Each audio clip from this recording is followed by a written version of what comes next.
नमस्कार दोस्तों, मेरा नाम स्वामी कॉलेज चिन्मय है। लोग मुझे प्यार से स्वामी बुलाते हैं। मैं एक ज्योतिषी हूँ और मैंने ज्योतिषी का सर्टिफिकेशन भारतीय विद्या भवन से किया है और मैंने वहाँ से विशारद तक की अध्ययन प्राप्त की है। और उससे पहले भी मुझे ज्योतिषी का ज्ञान था, ज्योतिष शास्त्र का। मेरे पिताजी एक बहुत ही अच्छे ज्योतिषी थे और मैंने उनके साथ बहुत सारे कुंडलियों पर अध्ययन किया और मुझे उनसे अच्छी ज्ञान प्राप्त हुई और मुझे करीब करीब 20 साल से अधिक का एक्सपीरियंस है इस ज्योतिषी कुंडली देखने में।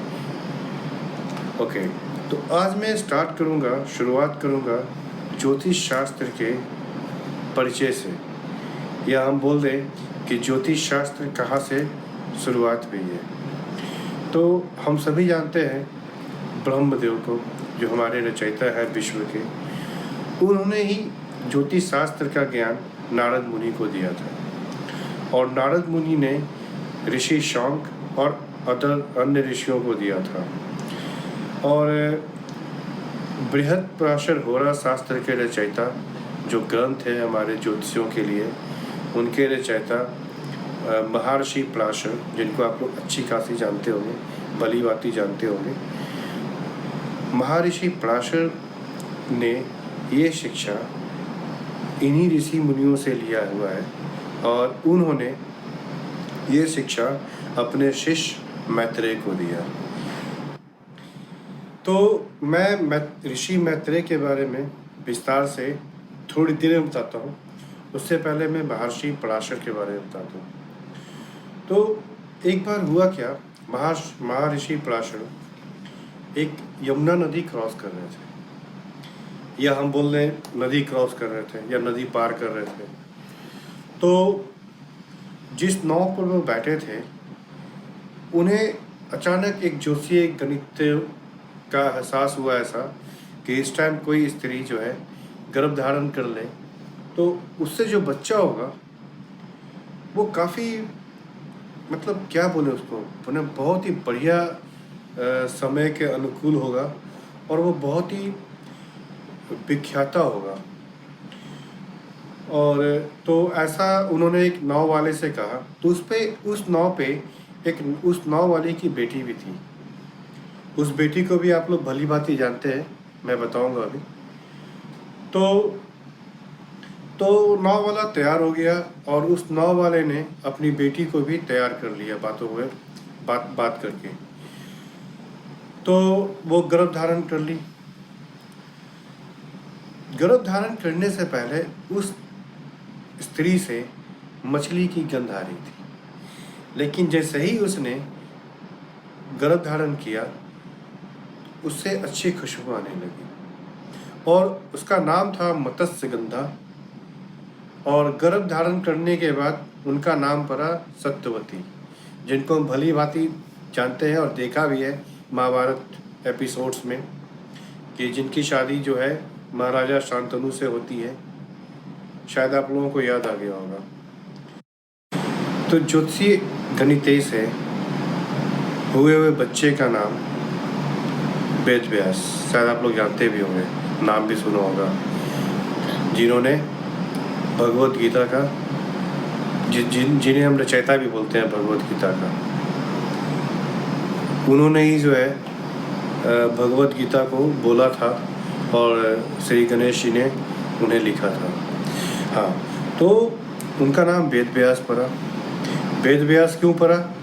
क्योंकि वो सारे वेदों को विस्तृत रूप से ज्ञान दिया उन्होंने।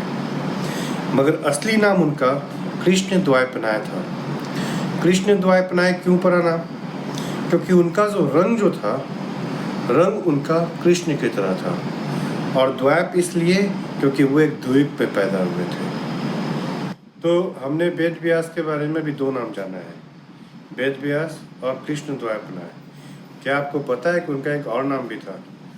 उनका नाम था बद्रयान। बद्रयान क्यों पड़ा?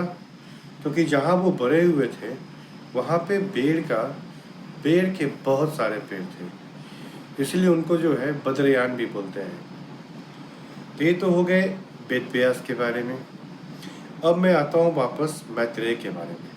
मैत्रेय का चर्चा मैंने पहले कर चुका हूँ, अभी मैं मैत्रेय के बारे में बताना चाहता हूँ कि मैत्रेय कौन थे।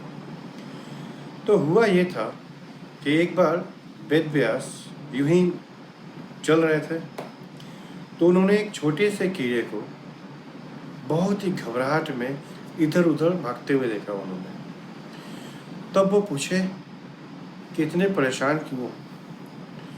तो उस कीड़े ने जवाब दिया कि मैं अभी अभी एक वाहन के पहिए के नीचे आते आते बचा हूँ।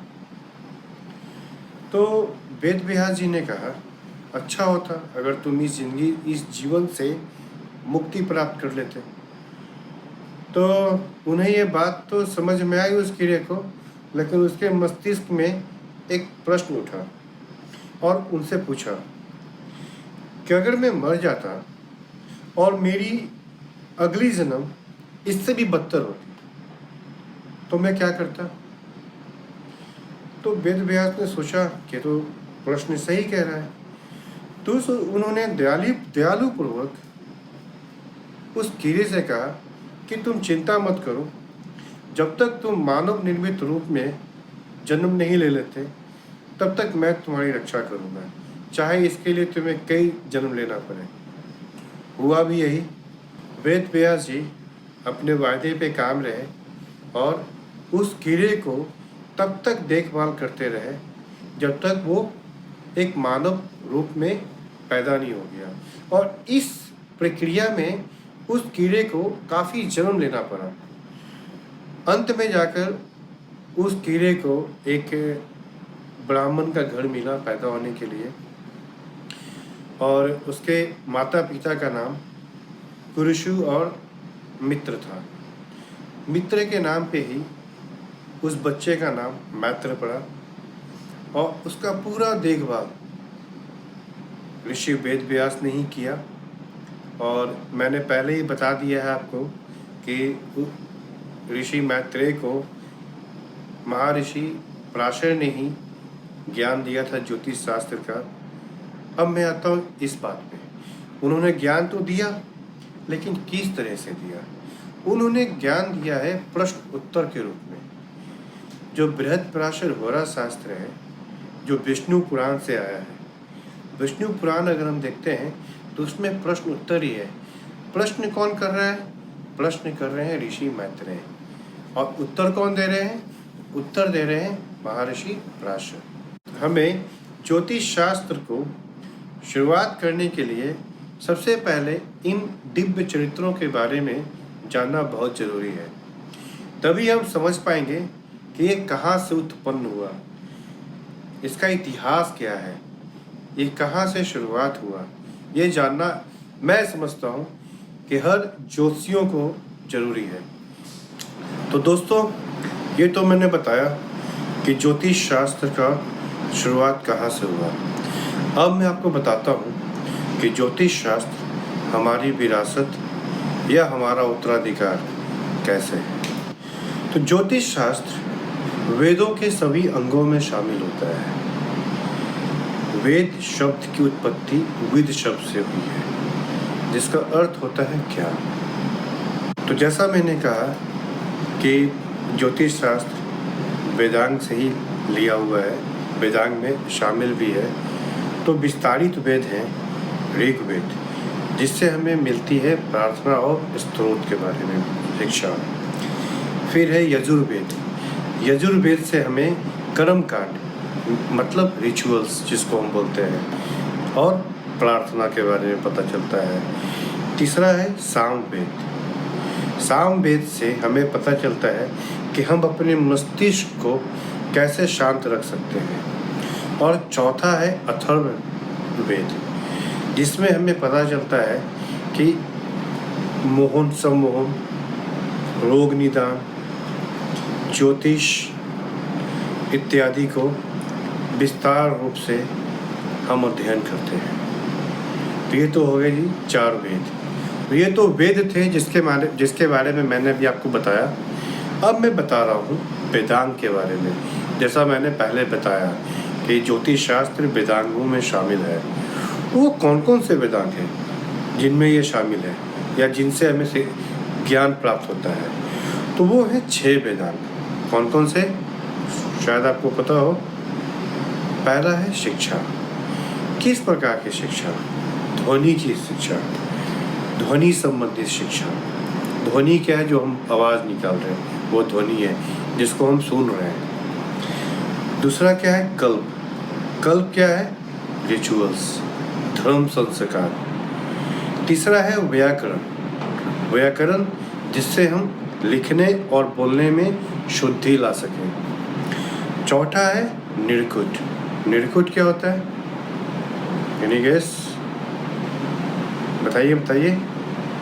निर्कुट होता है सही शब्द का उपयोग। ये नहीं कि हम कुछ बोल रहे हैं और गाली गलौज और ये सब स्टार्ट कर दिया, ऐसा नहीं। सही शब्द का उपयोग। पांचवा है छंद। छंद क्या है? मंत्रोच्चारण। मंत्र जो हम सुबह सुबह भगवान और देवी के लिए करते हैं। और सबसे अंतिम ज्योतिष। ज्योतिष मीन्स ज्योतिष शास्त्र, जिसका मैंने पहले ही बोला कि ये वेदांगों में शामिल है। तो आप लोगों को समझ में आ गया होगा दोस्तों कि ज्योतिष शास्त्र वेदांग का हिस्सा कैसे है। अब मैं बताऊंगा आपको ग्रहों के बारे में कि ये जो ग्रह हैं हमारे, ग्रह तो आप लोगों को समझ में आ रहा होगा, प्लैनेट्स। ये प्लैनेट्स जो हैं बृहत्पराशर होरा शास्त्र जो मैंने पहले बताया, ये ग्रंथ है हमारे जैसे ज्योतिषियों के लिए या आप लोगों के लिए जो आप इतना दिलचस्पी दिखा रहे हो ज्योतिषी में, ज्योतिष शास्त्र में, ये ग्रंथ है। तो इस ग्रंथ के अनुसार ये जो भी ग्रह की बातें हम करते हैं वो सारे विष्णु देव के अवतरित रूप से हुआ है। अब बोलेंगे कैसे, कौन सा प्लैनेट कौन से रूप से हुआ है? तो मैं बताऊंगा। जैसे सूर्य है, सूर्य का जो है उत्पत्ति, या हम बोल रहे हैं सूर्य जो है वो श्री राम है। चंद्रमा श्री कृष्ण है। मंगल नरसिम्हा है। बुध भगवान बुद्ध हैं। बृहस्पति वामन है। शुक्र परशुराम जी है, जिनके बारे में हम लोग जानते ही हैं। शनि कुर्मा है। राहु बराह है और केतु मत्स्य है। तो ये जो 9 रूप हैं विष्णु देव के या विष्णु भगवान के, ये 9 ग्रह हैं जो मैंने अभी बताया आपको। और आज मैं ये वीडियो यहीं पे समाप्त करता हूँ। बाकी आने वाले वीडियो में मैं आपको इसके बारे में विस्तार रूप से बताऊंगा। अगर आपको ये वीडियो पसंद आया हो तो इसको लाइक करें, कमेंट करें, शेयर करें और सब्सक्राइब करें। धन्यवाद। नमस्कार।